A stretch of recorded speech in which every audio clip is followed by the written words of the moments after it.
can go. Hallo. Hallo und danke, dass ihr heute Abend gekommen seid. Und vielen Dank an das LATS und Begine für eure Zeit und euren Raum. Mein Name ist Julia Beck und ich komme aus den USA. I'm still learning German, so ich werde jetzt auf Englisch sprechen. So thank you all for coming, and serious thanks to the Begine and to the LATS for organizing and hosting this event. I'm a citizen of the United States. I have worked in the past years on behalf of women and lesbians. I testified twice before the United States House of Congress. I spoke in London. I did a lot of stuff. But tonight, I want to make tonight a night for lesbians and lesbian feminism. And I want to share with you some of the history of American lesbian feminism, how it has developed over time, what the current situation looks like. I want to give some historical context as well, so we can better understand how lesbian feminism has been shaped by the wider culture. I will share my own observations and opinions, but I have to say, I'm not here to hurt anybody's feelings. I just want us to create a dialogue together, one that hopefully will continue after this event ends. So thank you all again for being here. This is being recorded right now, but our discussion later will not be recorded. Before we get into anything too specific, I want to bring attention to the word American. This word is not accurate for my purposes tonight. There are multiple Americas, and the history of lesbian feminism across all of the Americas is not all the same. Our histories are shaped by our languages and locations, our cultures and traditions, however patriarchal they may be. All of these things can be very different, but our shared experience of being lesbians is what unites us. We are women, we are female people, and no matter what race or class or other patriarchal division that might come between us. When I was preparing for this event, I realized that there are many things that I share in common with the lesbians of Berlin. Not only do we enjoy lesbian culture, lesbian films, lesbian clubs, lesbian music, lesbian sci-fi, but we also face similar tactics of lesbian erasure and colonization. We share a common challenge of maintaining our woman-only boundaries. For example, in the States 50 years ago, you could drive across the continent and visit at least one lesbian bar in almost every major city. But today, there are just a few lesbian bars left. Julia Penelope wrote about this in the Journal of Lesbian Ethics, and Bonnie J. Morris also wrote about this in her book, The Disappearing L. Many of these places that were intentionally woman-only were forced to close because they didn't get enough funding or because their woman-only policies were found to be discriminatory against men. Excuse me. It's just so unbelievable to me that this shit's going on. Anyway, it's difficult for women in the States to organize women-only events in public, and I have a theory about why.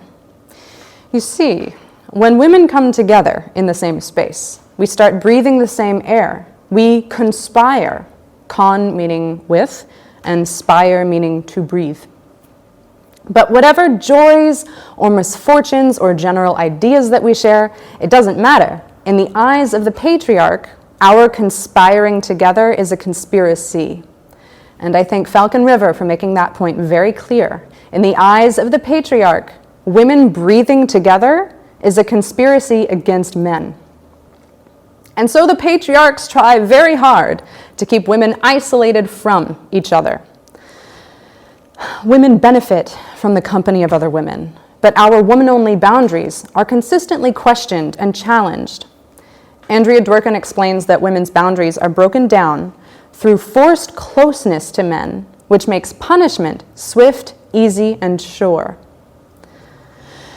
We are so deeply socialized to believe that heterosexuality, the institution of marriage, and the nuclear family are all good and normal things that women want and need. These things actually keep women away from each other. Female separation and isolation is the key to male dominance. Even the definition of woman is being challenged by men, because even the word woman cannot be woman only. Anything that is woman only is a threat to male supremacy. And so, if we think logically here, the biggest threat of all is lesbians. Lesbians are women who love women. Female homosexuals. It's not complicated, but the world around us is quite complex. And when we look at ourselves as a group in the wider context of compulsory heterosexuality, we can see that lesbianism is political. We center women in our lives and in our politics. By doing this, we disprove men's biggest lie. The lie they have used for centuries to make us compete against each other for male attention. This lie is patriarchal and it is global. The lie that women need men.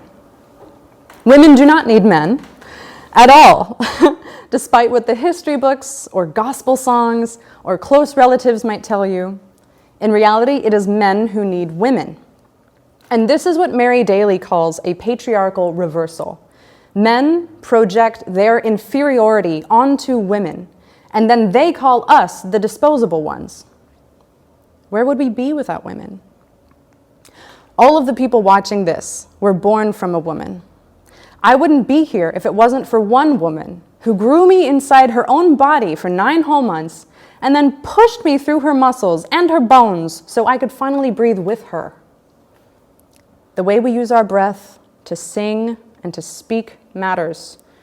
It's unfortunate that we as women are trained to distrust one another, to believe patriarchal lies.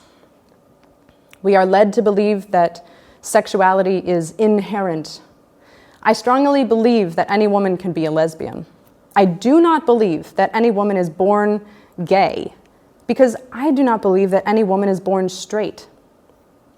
In some states, in the United States, there are laws to protect homosexual people against discrimination on the basis that we are born this way, that our sexuality is a natural and unchanging characteristic.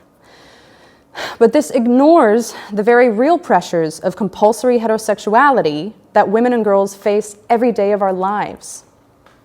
Women are brainwashed, to say the least, and in some places physically forced to have sexual relationships with men. In 46 out of 50 states, teenage girls can be married off to their 33-year-old rapists as long as the girl's parents or legal guardians give their consent. How can any girl or woman forced into this position of submission ever have the time or space to consider that perhaps she might be a lesbian? And if she already knows deep inside, then she has been denied the opportunity to live an authentic life, free of men, whether by a conscious choice or simply by sexual desire. It is my hope that we, as lesbian feminists, can stand up for our closeted sisters and welcome lesbians who come out later in life. There is no denying the fact that these women will have very different life experiences from lesbians who have been lesbians all their lives. And women who become political lesbians after exploring feminist theory also have different experiences. There was no one righteous way to be a lesbian except to be born a woman and to love women. What matters is that women make the conscious choice to become woman-identified. We need to encourage lesbianism. Women and girls need to know that they can be lesbians no matter what happened in their lives before. What matters is now, right now, this very moment.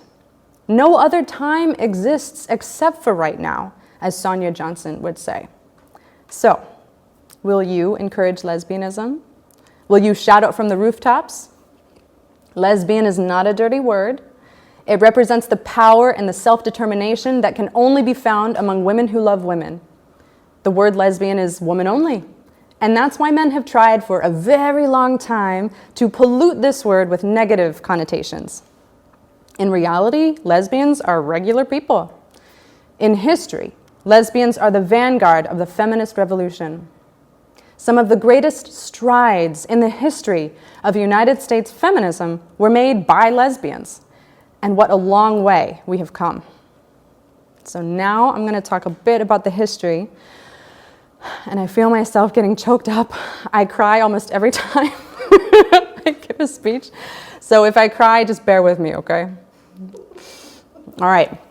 So lesbianism is not new. And neither are the reactionary attempts by men to suppress it. Let's look back about 400 years ago. In the 17th century, so 1600s, Europeans were busy colonizing the lands that we now call the Americas. Men traveled by ship across the Atlantic Ocean to pillage the land and all the people who were already living there. They brought their guns, they brought their wives, and they tried to construct some kind of legal system to control everybody. In 1636, a law was proposed in the Massachusetts Bay Colony that said sex between two women was punishable by death. Why would men, now let's think about this, why would men prohibit women from having sex with each other if women were not already having sex with each other? In 1649, a few years after that, we have the first recorded instance in the 13 colonies of two women being punished for loving each other. In the Plymouth colony, Sarah White Norman and Mary Vincent Hammond were prosecuted for, quote, lewd behavior with each other upon a bed. These women were not executed, but instead they had to explain in detail to a courtroom full of men what exactly they had been doing with each other on that bed. How humiliating. Since then, the records are full of barbaric and inhumane tortures committed against women for the crime of loving each other. Another example is that in 1779, 3 years after the United States was officially a country, a federal law was proposed that would punish sodomy, or homosexual acts, by physical mutilation of the person's body. For gay men, it was castration, and for lesbians, it was cutting out the cartilage of the nose, which is the bendy, hard flesh here. It's also in the ears. This law was not passed, but men did figure out other ways, to harm lesbians outside of the law. For example, in the 1800s, men sent women away to live in mental institutions for a wide variety of reasons. And one of those reasons was whether or not a woman refused to have sex with men. So in the 1800s, despite this, women were becoming much bolder. Women, as members of a sex class, were getting real damn tired of all this patriarchal bullshit. There was extreme tension between the northern and southern states about whether or not slavery was okay. Women who were enslaved, as well as women who were married to men, had no legal status. This was very different from the way that native societies functioned. Women of the Haudenosaunee were respected by their people. They were leaders, and that's just the way it was. Some of the pioneers of the first wave, like Elizabeth Cady Stanton and Matilda Joslyn Gage, were greatly influenced by the women of the Haudenosaunee nations, which the English colonists called the Iroquois. These nations are the Mohawk, Oneida, Onondaga, Cayuga, Seneca, and Tuscarora. These nations were matrifocal and matrilineal. Family ties were traced through the female line. The division of power between the sexes was nearly equal. Gage wrote that the women exercised controlling power in peace and in war. A lot of the early suffragettes met up with the Native women, and they shared stories about their own lives. And one thing that happened was a suffragette was sharing something, and the Native women just laughed in her face. They're like, you let your men control you like that? It was a totally different mindset. Women of the Haudenosaunee enjoyed a kind of liberty and respect that the suffragettes found inspiring. But the journey to suffrage for the right to vote was neither simple nor easy. In the early 1800s, about 1820, 1830, almost every man of European descent could vote, regardless of how much land he owned. But only those men could vote. Nobody else, not black men, and certainly no women at all.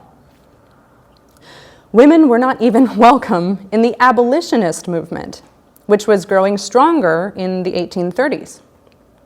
In 1839, the American Anti-Slavery Society finally welcomed women as members, but this outraged so many men in the organization that it split apart that year.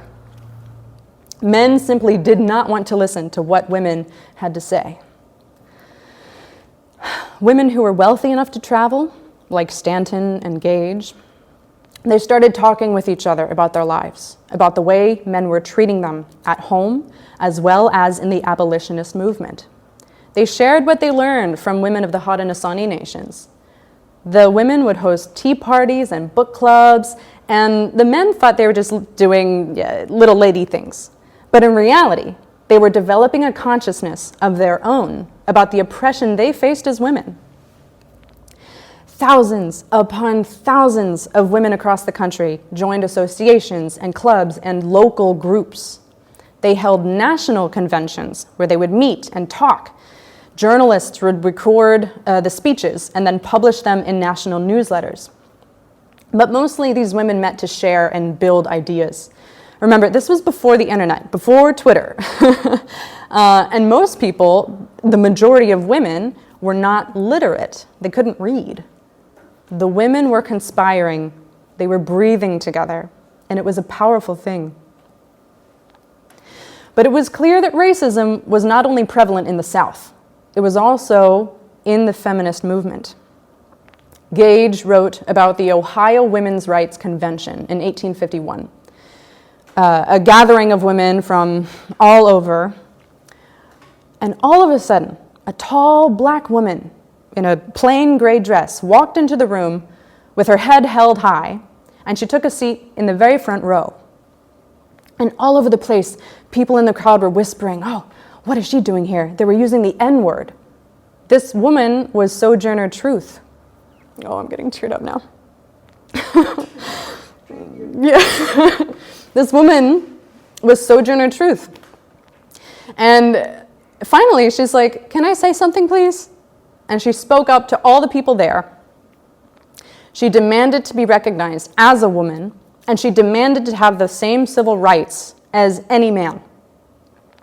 The needs of black women, their rights to citizenship and suffrage, were sidelined by many suffragettes as a distraction. The whole country was divided on the topic of race. Southern states wanted to keep slavery alive. Northern states wanted to abolish it. In 1861, we had a civil war about it. Many enslaved black men were promised to be freed if only they fought in the war. 4 years later, the war ended, and in 1865, the 13th Amendment made slavery illegal, except as punishment for a crime. People who had been enslaved could now become citizens, theoretically, and in 1870, black men could vote thanks to the 15th Amendment. After all, if they were dying for the country, they should at least have a say in who runs it. But there was a huge backlash in the southern states against these new civil liberties. The South had been totally destroyed. And it wasn't just because of the war. Angry white people, mostly men, fueled by generations of racist entitlement, lashed out against their fellow men for daring to exercise their new civil liberties. Some states, like the state of Mississippi, they used literacy tests and poll taxes to prevent black men from exercising their right to vote. A literacy test was a list of questions, but the questions were riddles. So even if someone could read the words, it didn't matter what answer they wrote. It could all be tossed away because it was a riddle. What better way to suppress votes, really? And even though slavery was abolished in 1865, black men were systematically arrested for petty crimes, or for no crimes at all, in order for the state to maintain its economic system. Remember that clause in the 13th Amendment, except as punishment for a crime? This criminalization of black men and black women continues today with school-to-prison pipelines, egregious patterns of police brutality, and the general suppression of black and brown communities. Now, hold on. Why am I talking about United States history instead of lesbian feminist history? Well, let's be real. Nobody lives in a vacuum. No choice is made without influence. And we must know our history, or else we are doomed to repeat it. We need to talk about the racist formations of my country, because this is the foundation of our modern society. Racism and misogyny are the threads that weave together the tapestry of the United States of America. Every institution, every system, schools, banks, transportation, healthcare, has been molded by male supremacist and white supremacist intentions. So if we want to talk about what's happening today, we need to look at yesterday first. So, at the turn of the century, what were the lesbians doing? Well, a lot of them were campaigning for suffrage. Many women involved in the first wave shared deep and meaningful relationships with each other. Sometimes they wrote letters to each other or kept diaries, and sometimes their writings were very sexually explicit. For example, Alice Dunbar Nelson, a feminist organizer and public speaker, she wrote in her diary about the thriving lesbian subculture among black suffragists and club women in the early 20th century. Millions of people of African descent had begun to migrate north for more opportunities and a little less overtly violent racism. People moved north and west for a chance at a better life, usually going to big cities to find jobs or toward the wild, wild west to establish their own homestead. This is called the Great Migration, and it's a period of time from 1917 to 1970, where 6 million African Americans left the oppressive South. In the northern states, women also made deliberate movements to distance themselves from oppressive influence. Women who were not economically dependent on men, women who were wealthy, whose husbands had died, they often lived together in what is called a Boston marriage. These women could share an intimate, lifelong relationship that was socially acceptable as long as it was not explicitly sexual.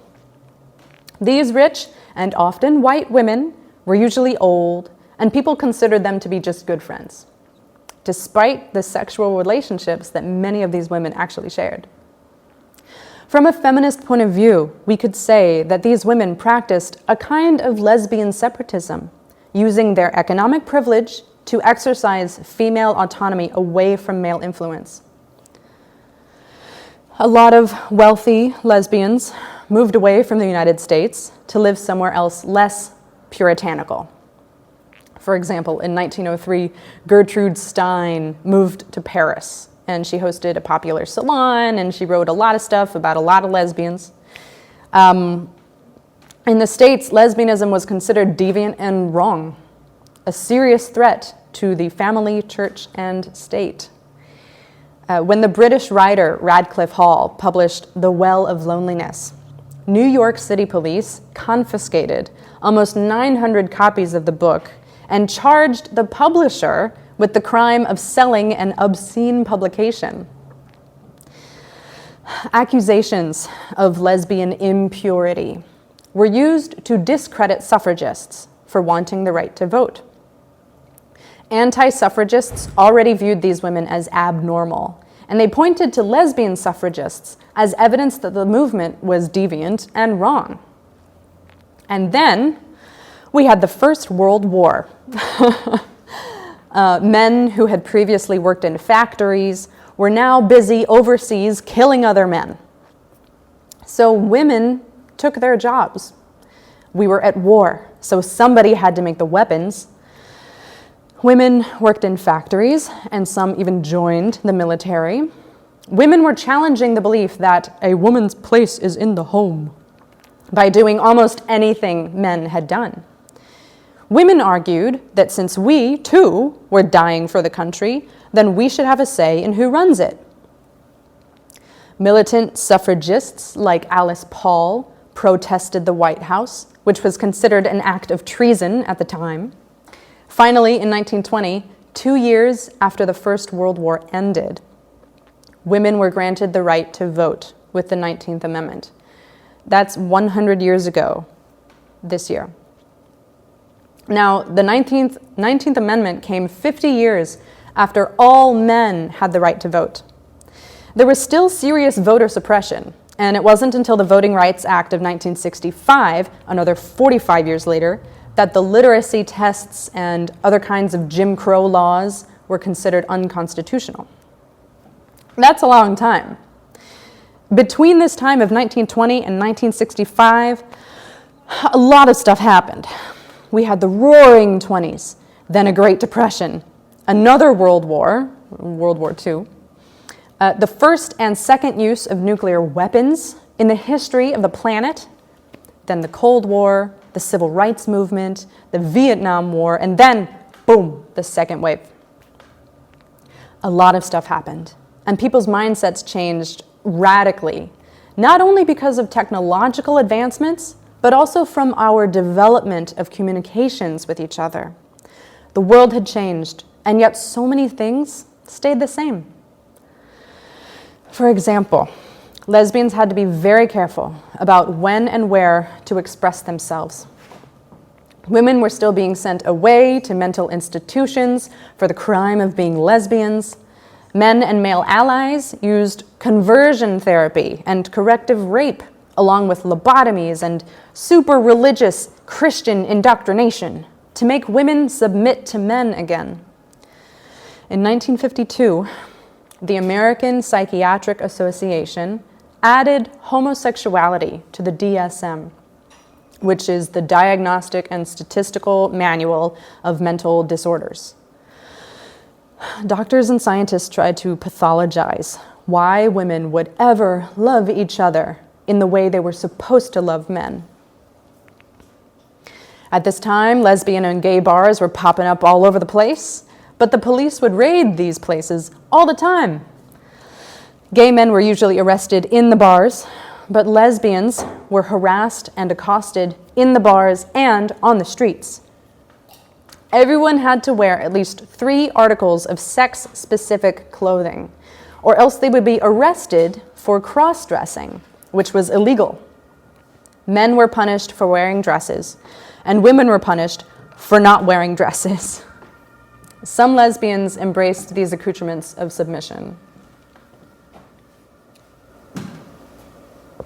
Danke. So these accoutrements of submission were feminine things.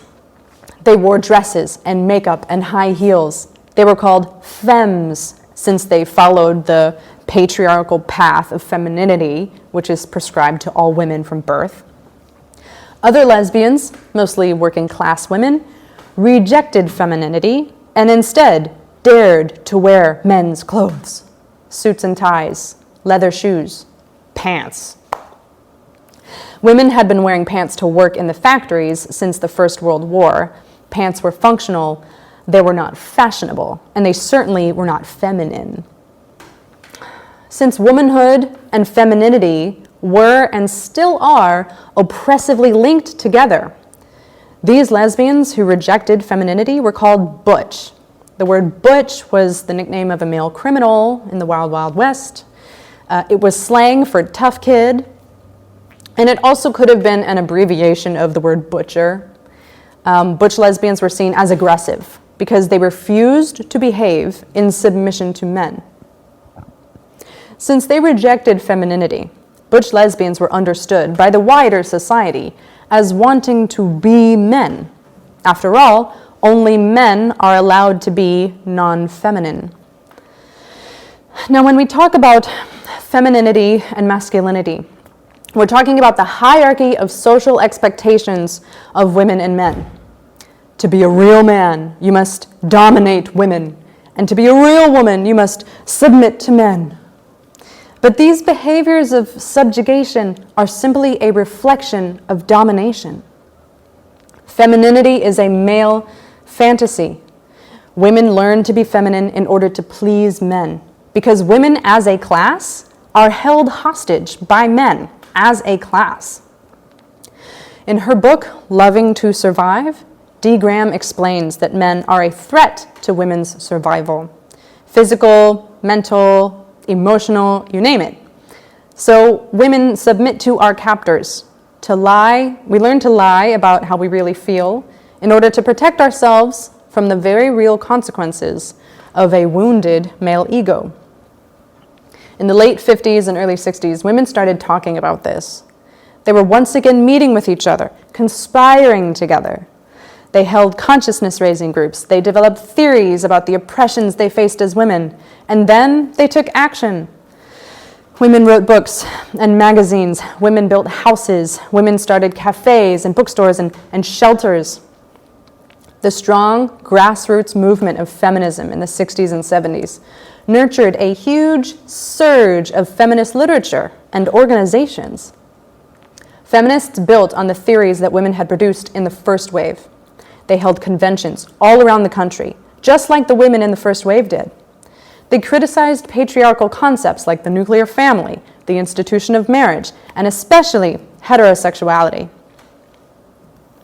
No one was immune from this analysis, not even lesbians.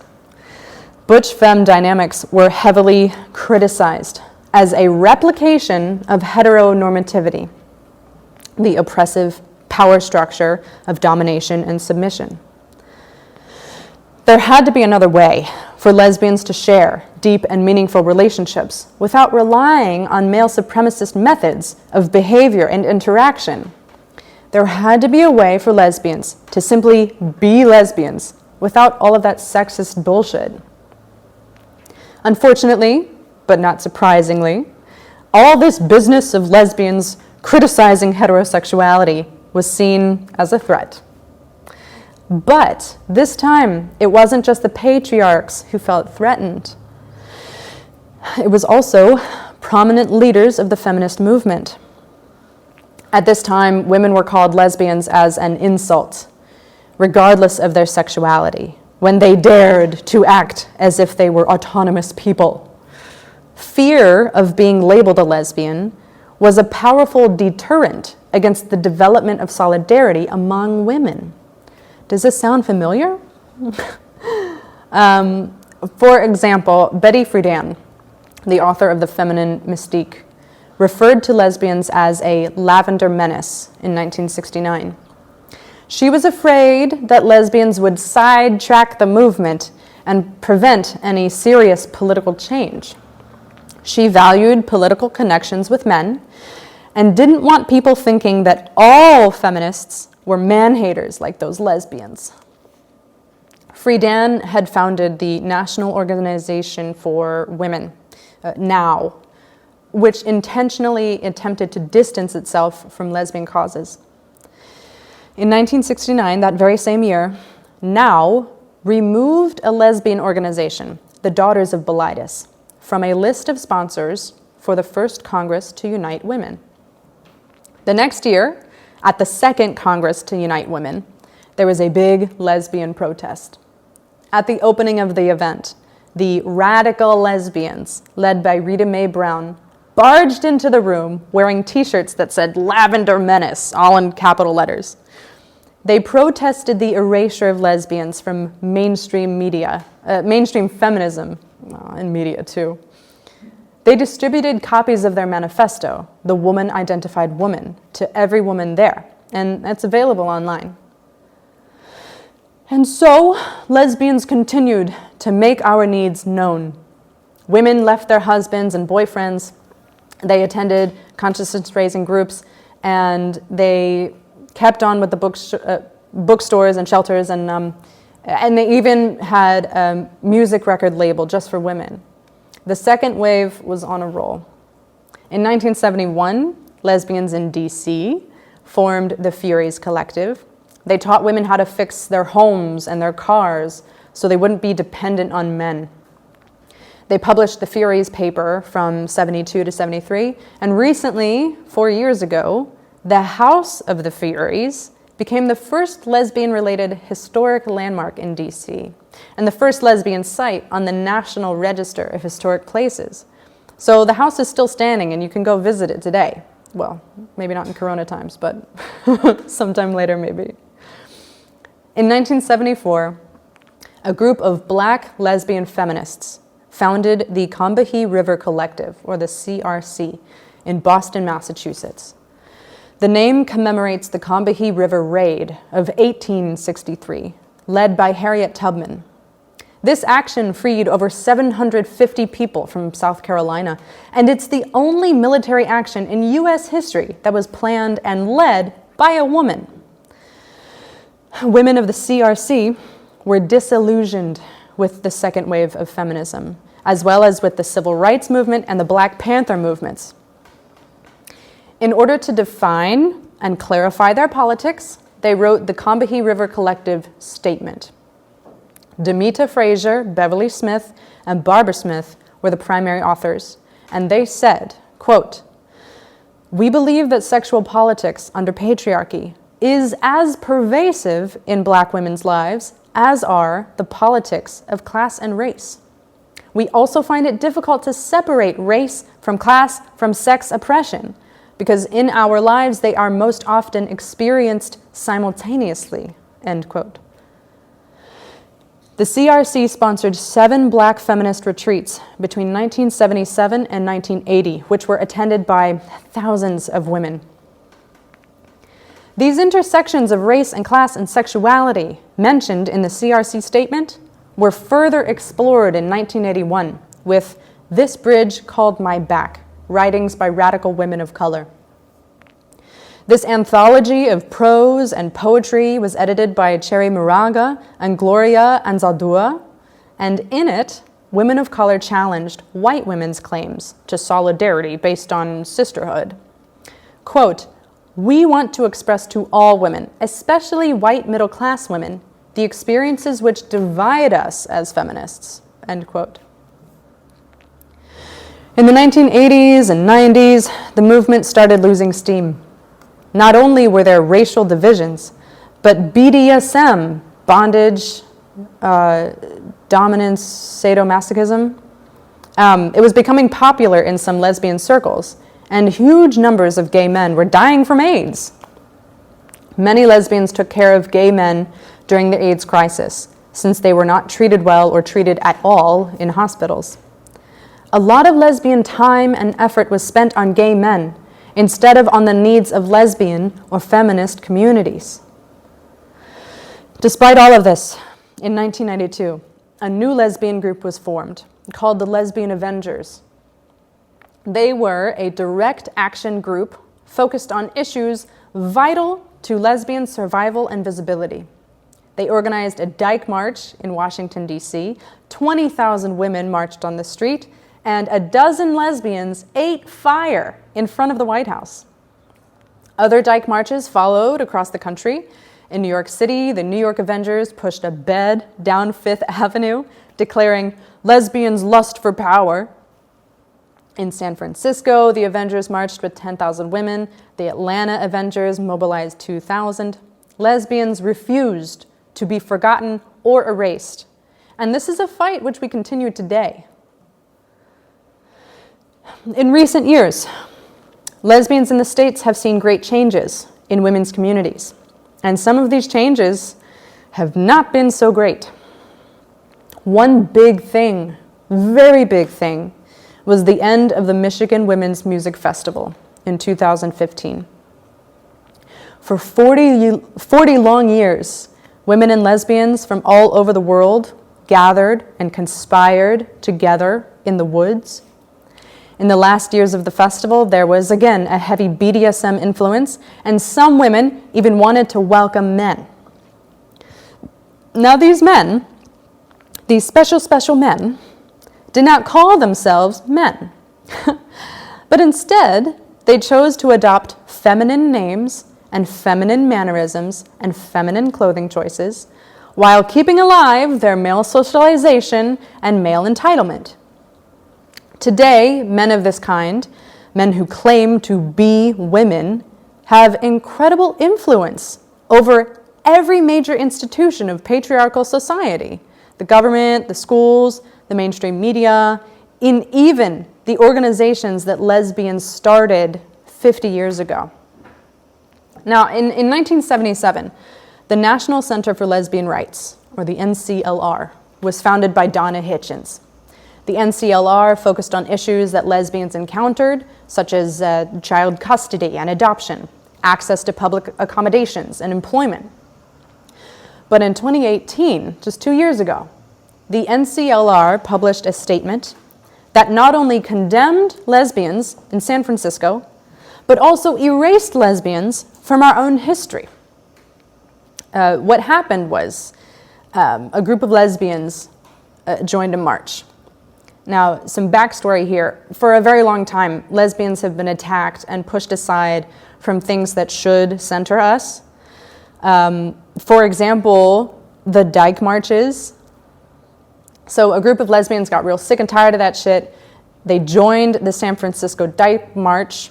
They carried signs and banners. They promoted lesbian politics. But they were met with violence by men and male allies at the goddamn Dyke March.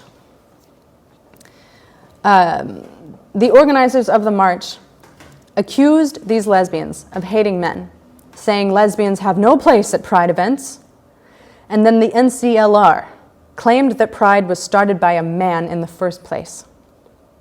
This is just plain wrong. Everybody knows that Stormy DeLavier, a black lesbian and drag king in New York City, initiated the Stonewall Rebellion. In 1969, the New York City police had been raiding gay bars so heavily that homosexuals decided to fight back. According to people who were there that night, who are still alive today, it was Stormy who rallied the gays by shouting, "Why don't you guys do something?" But Stormy is consistently written out of the story. And unfortunately, it's the organizations founded by homosexuals that are doing most of the rewriting. Lesbians are not only written out of history, but we are threatened with rape and death for even acknowledging the fact that same-sex attraction and love between women is our reality. Lesbians in Baltimore were told that we would be hung by our necks just a few days before the violence in San Francisco. Lesbians face serious social and economic punishments for clearly stating our boundaries, for celebrating our culture and our history. I was kicked off of a government commission 2 years ago for centering women in my politics. Many women in the States have been fired from their jobs and banned from community centers for posting feminist statements online, or even for liking the wrong tweet. For example, this is a very recent example, lesbian feminist Carolyn Gage wrote a play called The Second Coming of Joan Arc, in which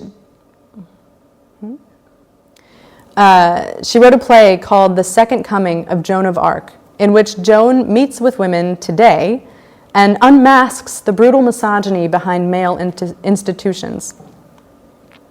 The play was set to run from the 1st to the 10th of October, last month. But the theater suddenly canceled all the shows and stopped all the rehearsals because they claimed Gage shared woman-centered opinions on her personal Facebook account. Oh no. Men and male allies are attempting to erase the very existence of lesbianism. Lesbians online and in real life are increasingly pressured to unlearn our genital preferences and accept men as sexual partners, or else these modern misogynists brand us as hateful bigots. This is exactly the same treatment that doctors and priests have used for centuries to force lesbians into submission to men. Christian fundamentalists are doing exactly the same thing. Despite the fact that we have a separation of church and state in the USA, the country is still ridiculously religious. Elected officials, especially right-wing politicians, use Christian scripture to justify their racism and misogyny. On top of that, we now have a new patriarchal ideology that's got a chokehold on the left. Today, lesbianism is seen as such an incredible threat to male supremacy that young girls who would likely grow up to be happy, healthy lesbians are now encouraged to reject their female reality in favor of a male identity. The severity of this new misogyny is in direct proportion to the advancements that women have made in the last 100 years. We need to look back at our history. If we read what women have written, if we reach out to each other, if we reach out to older women and listen to what they have to say, we might just learn something new. We might be able to bridge the gap between our generations and stand arm in arm to face this brave new world. Let's be honest. We wouldn't be facing such anti-lesbian and anti-feminist backlash now if it wasn't for the strength of the waves that came before us. Now, thank you very much for listening to what I had to say.